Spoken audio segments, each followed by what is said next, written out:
The morning sun streamed through the tall windows of Kensington Palace, casting golden rays across the nursery where 10-year-old Prince George sat quietly with his breakfast.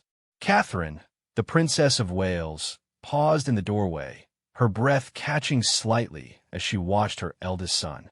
The way the light fell across his face, highlighting the gentle curve of his cheeks and the thoughtful expression in his eyes, made her heart skip a beat. It was like looking into a mirror that reflected her own childhood. George had always been a beautiful child, but lately something had changed. The soft roundness of his early years was giving way to more defined features, and with each passing day, the resemblance to his mother became more striking. His thick, chestnut-brown hair fell in natural waves that caught the light just as Catherine's did. His eyes, a warm hazel that seemed to shift between green and brown depending on his mood, held the same gentle intelligence that had captivated the world when Catherine first stepped into the royal spotlight. "Mummy, are you going to stand there all morning?" George asked with a playful smile, looking up from his porridge. His voice carried the same musical quality as his mother's, soft and clear with perfect pronunciation that came naturally rather than through rigid training. Catherine laughed softly and entered the room, settling into the chair beside him. "I was just thinking how handsome you're becoming," she said, reaching out to smooth a wayward strand of his hair. The gesture was automatic, maternal, but as her fingers touched his hair, she was struck again by its texture, exactly like her own. George rolled his eyes good-naturedly. "You always say that," he replied, but his cheeks flushed with pleasure at the compliment. He had inherited not just his mother's looks, but also her tendency to blush when embarrassed or pleased. "That's because it's always true," Catherine replied, studying his face. The resemblance went beyond mere features. George had inherited her expressive eyebrows that moved eloquently when he spoke, conveying emotions before words could. His smile, when it came, transformed his entire face just as hers did, lighting up his eyes and creating the same dimple in his left cheek that photographers had captured countless times in Catherine's official portraits. As George finished his breakfast, Catherine found herself remembering her own childhood mornings in Bucklebury. She had sat at a similar wooden table, though theirs had been much simpler, eating breakfast while her mother, Carol, prepared for the day ahead. The parallel between past and present felt almost surreal. Had she looked at her own mother with the same trusting, loving gaze that George now directed at her? "What are we doing today?" George asked, interrupting her reverie. His question carried the same eager anticipation that Catherine remembered feeling as a child, that sense that each day held infinite possibilities for adventure and discovery. "We have a few appointments," Catherine said carefully.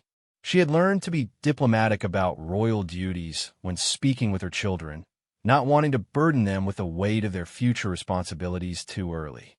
"But first, Granny would like to see you." George's face lit up at the mention of Queen Camilla, whom he adored.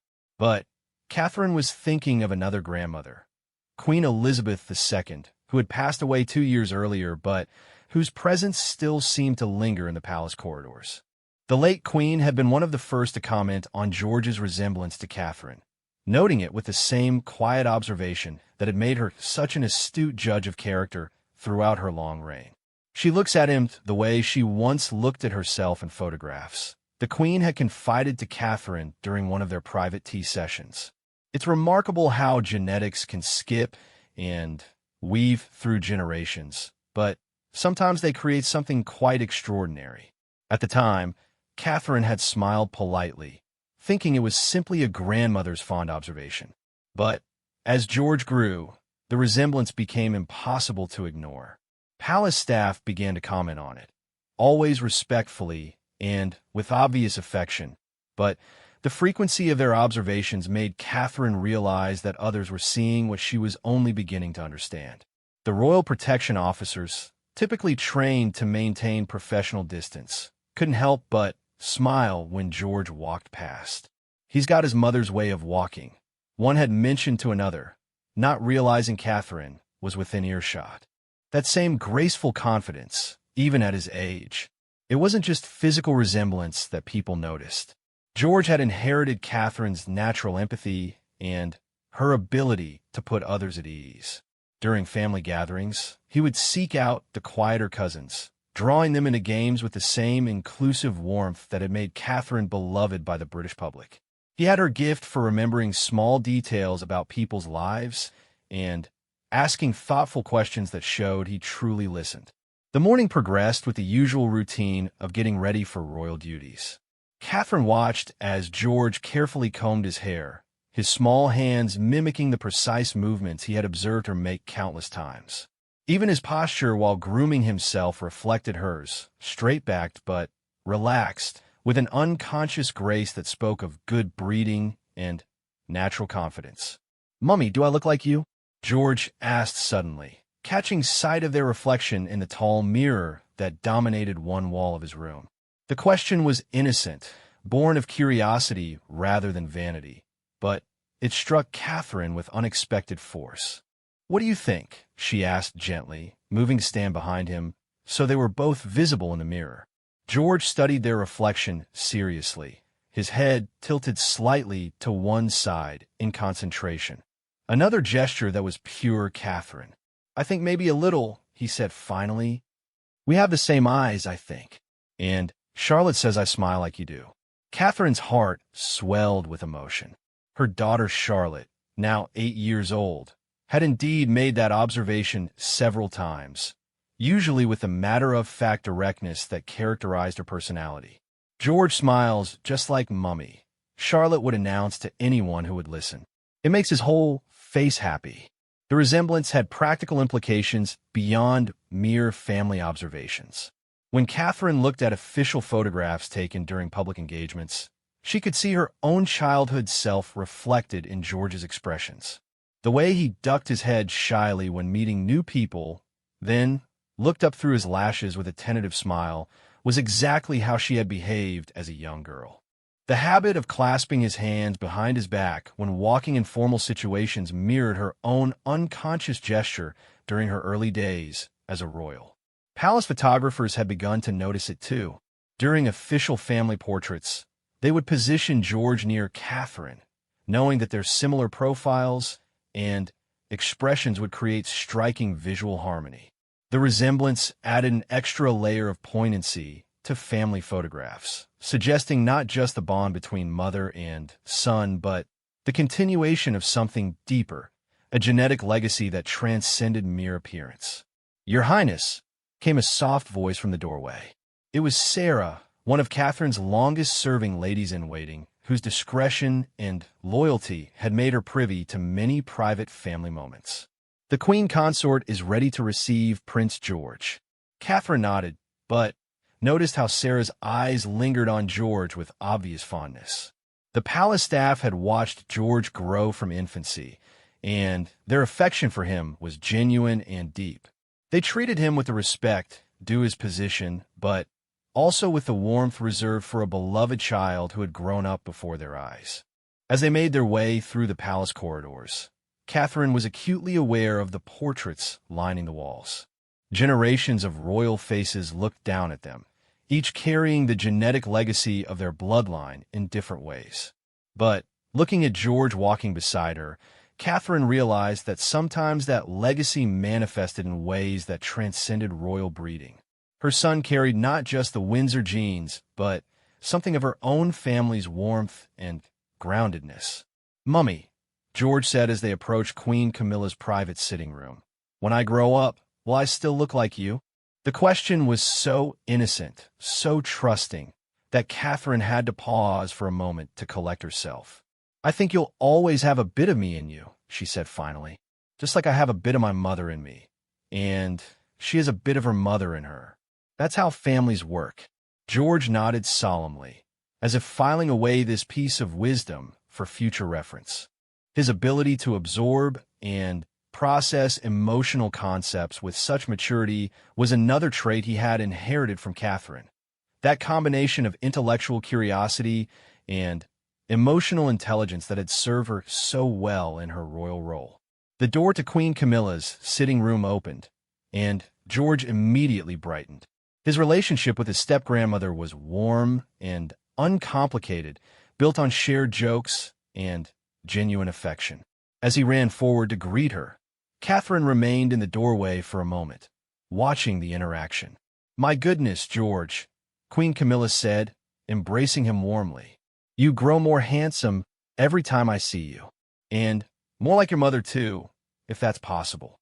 George beamed at the compliment, and Catherine saw herself in that radiant smile, the same joy at being acknowledged and appreciated, the same slight embarrassment at being the center of attention. It was a moment that crystallized everything she had been noticing and feeling about her son's development. Later that afternoon, as Catherine reviewed photographs from a recent family engagement, the resemblance struck her anew. In one particular image, George was looking off to the side with a thoughtful expression, his profile caught in perfect three-quarter view.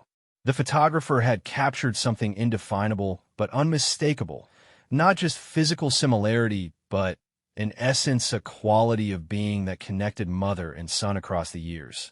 The photograph reminded Catherine of a similar image taken of herself at a charity event years earlier, before her marriage to William. The angle was different, the setting was different, but the expression was identical, that look of quiet contemplation mixed with gentle awareness of being observed. It was unsettling and wonderful at the same time, this evidence of how deeply genetics could run. That evening, as Catherine tucked George into bed, he looked up at her with sleepy eyes that reflected her own. "Mummy," he said softly, "I'm glad I look like you. It makes me feel special." Catherine's throat tightened with emotion. "You are special, my darling," she whispered, kissing his forehead. "Not because of how you look, but because of who you are."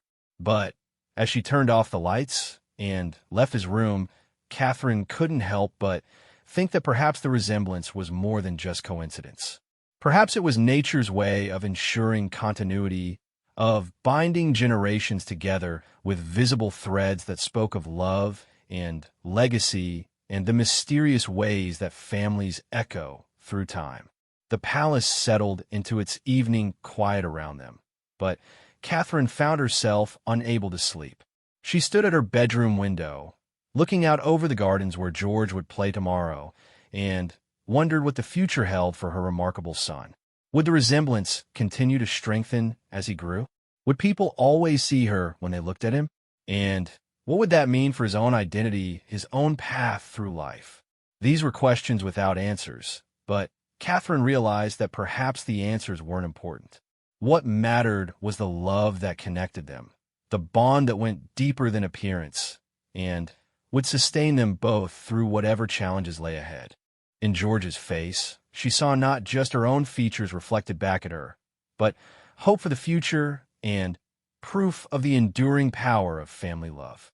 The winter months brought an unexpected development that would forever change how the royal family understood the profound connection between Catherine and George. It began with a seemingly routine appointment at the National Portrait Gallery, where Catherine was scheduled to view the latest additions to the Royal Portrait Collection. George had expressed unusual interest in accompanying his mother to the gallery, and Catherine had agreed, thinking it might nurture his emerging artistic talents.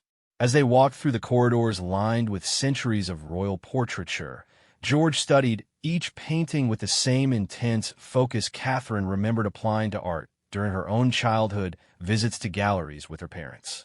"Mummy, look at this one," George said suddenly, stopping in front of a portrait of Queen Alexandra from the early 1900s. "She has your nose." Catherine joined him, studying the painting more closely. The observation was astute. There was indeed a similarity in the delicate bone structure that she had never noticed before. But what struck her more was George's instinctive understanding of how facial features could echo through generations, how genetic inheritance painted itself across the centuries in subtle but unmistakable ways. "You have a very good eye for detail," the gallery curator, Dr. Margaret Thornton, said with obvious admiration. Dr. Thornton had been with the gallery for over 30 years and had guided countless royal visits, but something about George's perceptive comments had caught her attention. "Your Royal Highness," Dr. Thornton continued, addressing Catherine but keeping her eyes on George. "If you have time, there's something rather extraordinary I'd like to show you both. We recently acquired some photographs from the Spencer family archives, and there's one in particular that I think might interest you." Catherine felt a flutter of curiosity mixed with apprehension. The Spencer family had always been a sensitive topic within royal circles, given her late mother-in-law Diana's complicated history. But George's eager expression convinced her to follow Dr. Thornton to a private viewing room. The curator carefully retrieved a photograph from a climate-controlled storage unit and placed it on the viewing table. Catherine's breath caught in her throat. The black and white image showed a young woman, perhaps in her early 20s, sitting in a garden with a child of about 10 years old. The composition was informal, candid, capturing a moment of natural interaction between mother and child. "This was taken in 1924, Dr. Thornton explained quietly. "It shows Lady Cynthia Spencer, the 7th Earl Spencer's daughter, with her son during a family gathering at Althorpe House." Catherine stared at the photograph in growing amazement.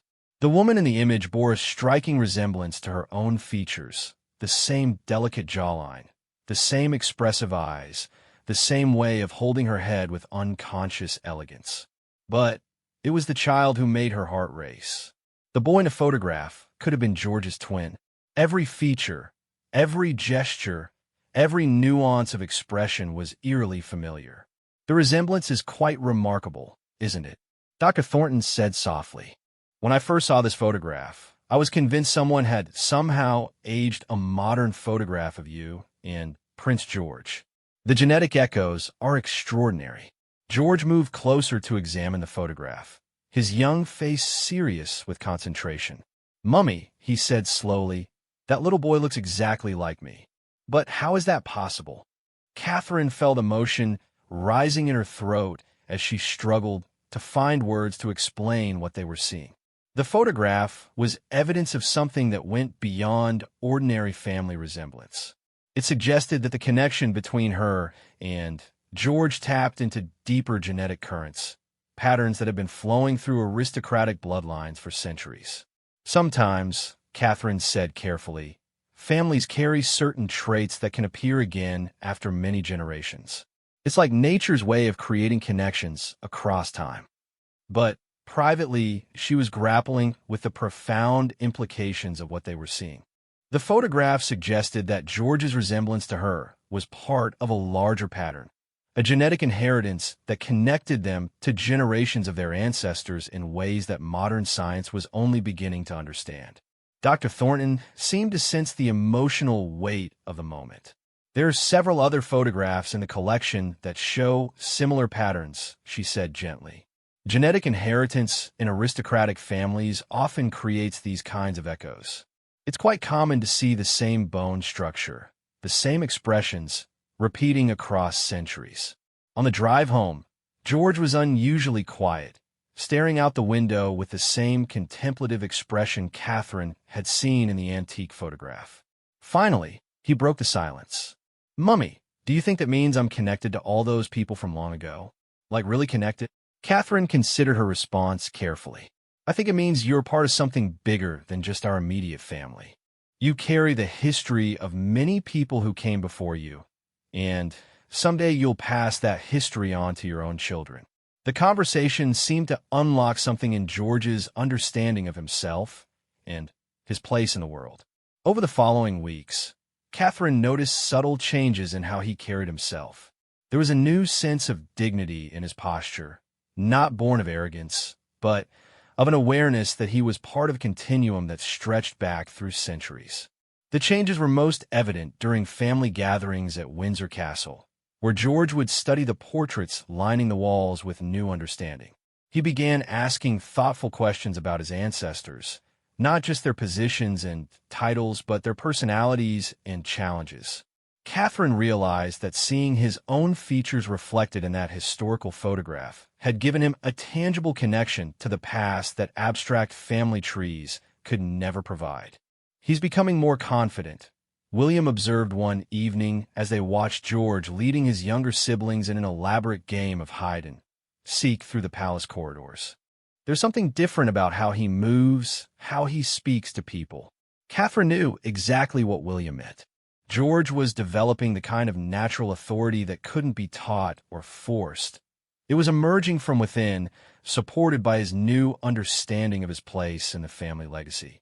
The resemblance to Catherine was now accompanied by something deeper, an inheritance of presence and poise that seemed to flow through their bloodline like an underground river. The transformation was noticed by others as well. During a formal dinner at Buckingham Palace, Queen Camilla pulled Catherine aside for a private conversation. "I've been watching George tonight," the Queen Consort said with obvious fondness. "There's something remarkable happening with him. He's beginning to understand who he is in a way that's quite extraordinary for someone his age." Catherine had noticed it too. George's interactions with the distinguished guest had been marked by a natural ease that went beyond good manners. He listened when adults spoke to him, asked intelligent questions, and showed genuine interest in their responses.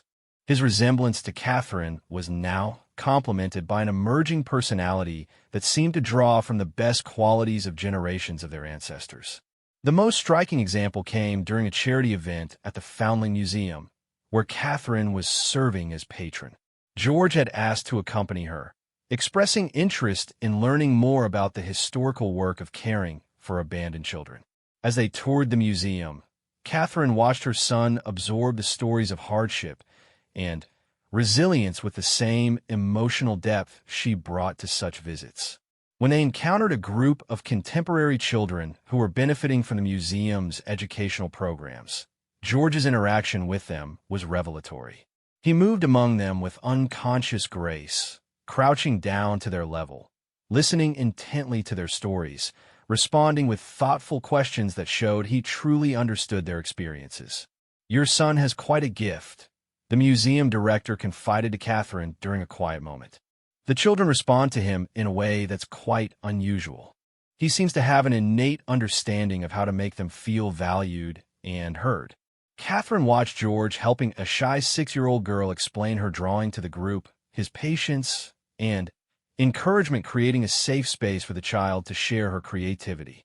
The scene was so reminiscent of Catherine's own approach to similar situations that she felt as if she were watching herself reflected in a mirror that somehow showed not just appearance, but essence. That evening, as Catherine tucked George into bed, he looked up at her with thoughtful eyes that held new depth. "Mummy," he said quietly, "today I felt like I understood something important. When I was talking to those children at the museum, I could feel exactly what they needed me to say. It was like having a special sense or something." Catherine's heart swelled with recognition and pride. George was describing the same intuitive empathy that had guided her through countless royal engagements, the ability to read people's needs and respond with exactly the right combination of warmth and respect. "That's a very precious gift, darling," she said, smoothing his hair. "But remember, gifts like that are meant to be used to help others, not to make ourselves feel important." "I know," George replied seriously. It felt really good to make those children smile, like it was what I was supposed to be doing. As Catherine left George's room that night, she reflected on the extraordinary journey they had traveled together over the past months. What had begun as simple observations about physical resemblance had evolved into something far more profound. An understanding that George was inheriting not just her features, but her calling, her way of being in the world. The resemblance that had first caught the attention of palace staff and photographers was revealing itself to be just the surface manifestation of a deeper inheritance. George was becoming the living embodiment of everything Catherine had learned about service, empathy, and using privilege to lift others up. In his young face, she could see not just her own reflection, but the promise of a future where those qualities would continue to flourish and evolve. The winter evening settled around Kensington Palace, but Catherine felt as if she were standing at the beginning of something rather than the end of a day. Tomorrow would bring new opportunities for George to explore his emerging gifts, new chances for him to understand the remarkable inheritance he carried not just in his features but in his heart. Spring arrived at Kensington Palace with unusual drama that year, bringing with it events that would test everything George had learned about his remarkable inheritance. It began with an unexpected invitation that arrived on a Tuesday morning in early April, written in the careful script of an elderly hand on cream-colored stationery. Catherine opened the letter at her morning desk, reading with growing surprise and emotion. The invitation came from Lady Margaret Fairfax, a 93-year-old woman who had served as lady-in-waiting to Queen Elizabeth, the Queen Mother, for nearly 40 years. Lady Margaret rarely entertained anymore, but she was requesting a private tea with Catherine and George at her estate in the Cotswolds. "She says she has something important to show us," Catherine explained to William that evening as they discussed the unusual invitation. "Something about family connections that she feels we should know about." William studied the letter with the careful attention he gave to all matters concerning their children's public exposure. "It's certainly intriguing." Lady Margaret was known for her discretion and her deep knowledge of royal family history. "If she's reaching out now, it must be significant." The following Saturday, Catherine and George made the journey to Lady Margaret's estate, a beautifully preserved Jacobean manor house surrounded by gardens that had been lovingly maintained for centuries. Lady Margaret herself greeted them at the door, moving slowly but with unmistakable dignity. Her eyes, still sharp despite her advanced age, immediately focused on George with an intensity that made Catherine slightly nervous.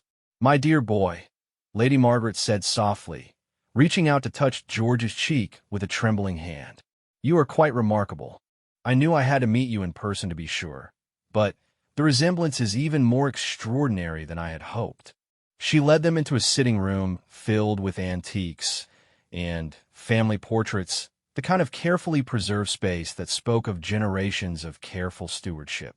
But it was the photographs arranged on the mantelpiece that drew Catherine's immediate attention.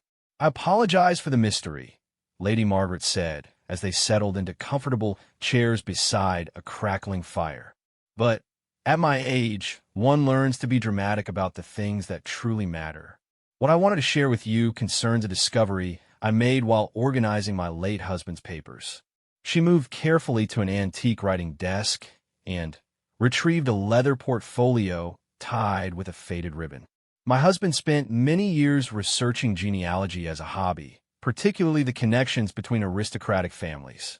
He became quite fascinated with patterns of inheritance, not just of titles and property, but of appearance and temperament." Lady Margaret opened the portfolio and spread several photographs and documents across the coffee table. Catherine leaned forward, immediately recognizing some of the images as similar to what they had seen in the National Portrait Gallery, but others were completely new. "These photographs span nearly 200 years, Lady Margaret explained, her voice growing stronger with enthusiasm for her subject. "What my husband discovered was that certain genetic combinations create what he called echo patterns, resemblances so strong they seem to repeat across generations with startling precision." George moved closer to examine the photographs, his young face serious with concentration. Catherine watched him study each image, seeing the same analytical intelligence that she had always applied to problems or mysteries. "This one," Lady Margaret said, pointing to a particular photograph, "was taken in 1847.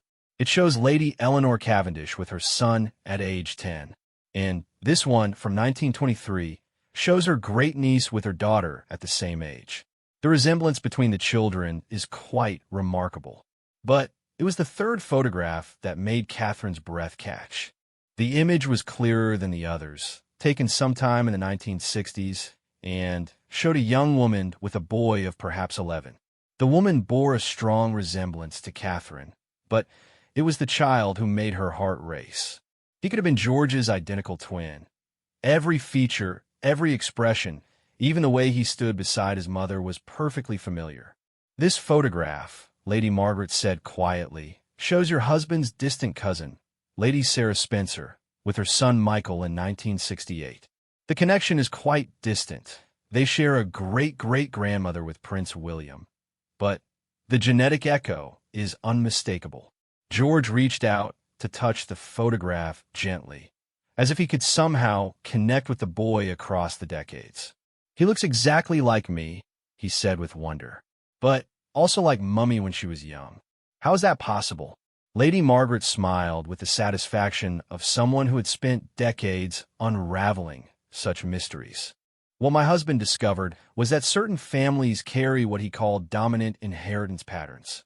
When the right genetic combinations come together, they create children who seem to embody the essence of their lineage in particularly vivid ways. She turned to another set of documents, these covered with carefully drawn family trees and genetic charts. "In your case, young Prince George, you represent the convergence of several of these dominant patterns. Your mother carries genes that have been creating striking resemblances for generations, and those genes found particularly fertile ground when combined with your father's equally strong genetic inheritance." Catherine found herself studying her son's profile as he absorbed this information. The spring sunlight streaming through Lady Margaret's windows highlighted the planes of his face, and she could see with new clarity how his features represented not just her own genetics, but the culmination of centuries of careful breeding and fortunate genetic combinations. "But there's something else," Lady Margaret continued, her voice taking on a more serious tone. "My husband's research suggested that these physical resemblances often come with inherited temperaments and abilities. The children who carry these strong genetic echoes frequently inherit emotional and intellectual gifts as well."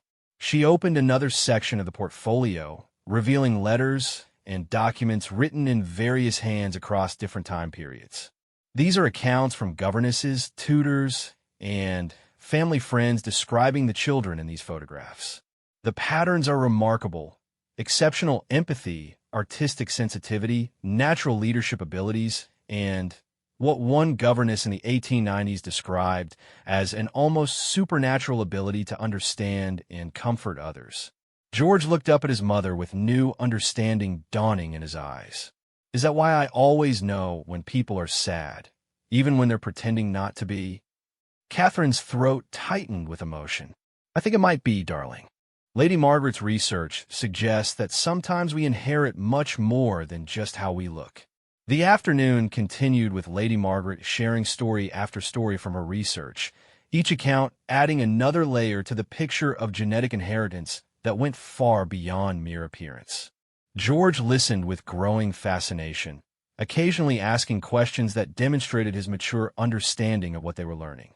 "The responsibility that comes with such gifts," Lady Margaret said as the afternoon drew to a close, "is considerable. Throughout history, the individuals who carried these strong genetic patterns often became the ones who were called upon to lead, to heal, to bring comfort during difficult times."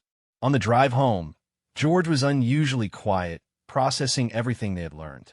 Finally, as they neared London, he spoke. "Mummy, does this mean I'm supposed to do something special with my life? Something more than just being a prince?" Catherine considered her answer carefully. "I think it means you have special gifts that can help you be the best prince you can be. But, more importantly, it means you have the ability to help people in ways that go beyond your title or position." The weeks following their visit to Lady Margaret marked another transformation in George's development. Armed with a deeper understanding of his inheritance, he began to approach his responsibilities with new seriousness and purpose. During family visits to charitable organizations, Catherine watched with amazement as her son seemed to instinctively understand not just what was expected of him, but what was needed from him. At a visit to a hospice for terminally ill children, George's interaction with the patients revealed the full flowering of his inherited gifts. Catherine watched as he sat beside a 7-year-old girl named Lucy, listening with complete attention as she told him about her favorite book. When Lucy began to cry while describing how sad the story made her, George didn't try to cheer her up or change the subject. Instead, he simply sat with her in the sadness, offering his presence as comfort. "Sometimes sad stories are the most beautiful ones," he told Lucy gently, "because they help us understand how precious the happy moments are." The comment was so mature, so precisely right for the moment, that Catherine felt tears rise in her eyes. This was the inheritance Lady Margaret had described. Not just empathy, but wisdom, the ability to find the exact words and gestures that could bring comfort to others. The hospice staff were visibly moved by George's natural ability to connect with their patients. "He has something very special," the head nurse confided to Catherine. "The children respond to him differently than they do to other visitors. It's as if he truly understands what they're going through." That evening, as the family gathered for dinner, George's siblings peppered him with questions about the hospice visit. His responses revealed not just compassion, but a sophisticated understanding of suffering and healing that seemed far beyond his 11 years. "Some of those children won't get better," he explained to Charlotte and Louis, "but that doesn't mean they can't be happy. They taught me that being brave doesn't mean not being scared. It means being kind to each other even when things are really difficult."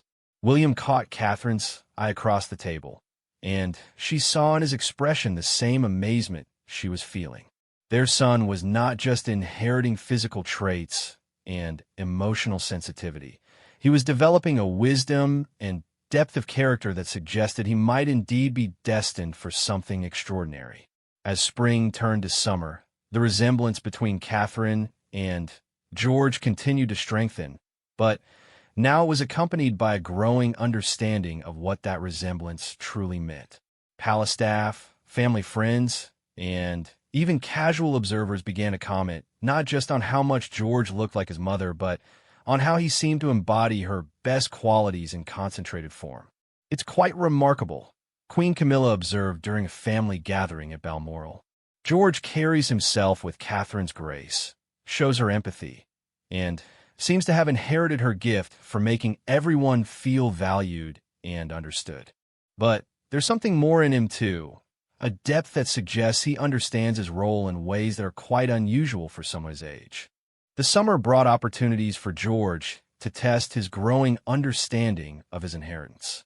During the family's traditional holiday activities, Catherine watched her son navigate complex social situations with natural skill, showing kindness to staff, patience with his siblings, and genuine interest in the stories of everyone he met. One particular evening stood out in Catherine's memory. The family had gathered on the terrace at Balmoral to watch the sunset, and George had spent the hour moving quietly among the adults, drawing out stories from elderly relatives, listening to their memories with the same intense attention he had once reserved for his art projects. "You have a gift for making people feel important," Catherine's cousin Lucy told George as the evening wound down. "That's quite rare, even in adults." As Catherine tucked George into bed that night, she realized that the journey they had traveled together over the past year had transformed them both. What had begun as simple observations about physical resemblance had evolved into a profound understanding of inheritance, not just of genes, but of purpose, responsibility, and the capacity for extraordinary service to others. "Mummy," George said sleepily, "I think I understand now why I look so much like you. It's not just about how we look on the outside. It's about carrying the same heart." Catherine kissed her son's forehead, her heart full of love and wonder at the remarkable young man he was becoming. "Yes, darling," she whispered. "I think that's exactly right." As she left his room, Catherine reflected on the extraordinary year that had passed. The resemblance that had first caught everyone's attention had revealed itself to be the surface manifestation of something far more profound, a genetic and spiritual inheritance that connected George not just to her, but to generations of ancestors who had used their gifts in service of others. The future stretched ahead of them, full of possibilities and responsibilities that George was only beginning to understand. But Catherine felt confident that whatever challenges lay ahead, her son carried within himself everything he would need to meet them. Not just her features reflected in his face, but her heart beating strongly in his chest, ready to serve and love and heal a world that would surely need his special gifts. The remarkable likeness that had drawn royal attention had become something infinitely more precious, proof of the mysterious ways that love, genetics, and destiny could combine to create something truly extraordinary. In George's face, Catherine saw not just her own reflection, but the promise of a future where kindness, empathy, and service would continue to flourish for generations to come.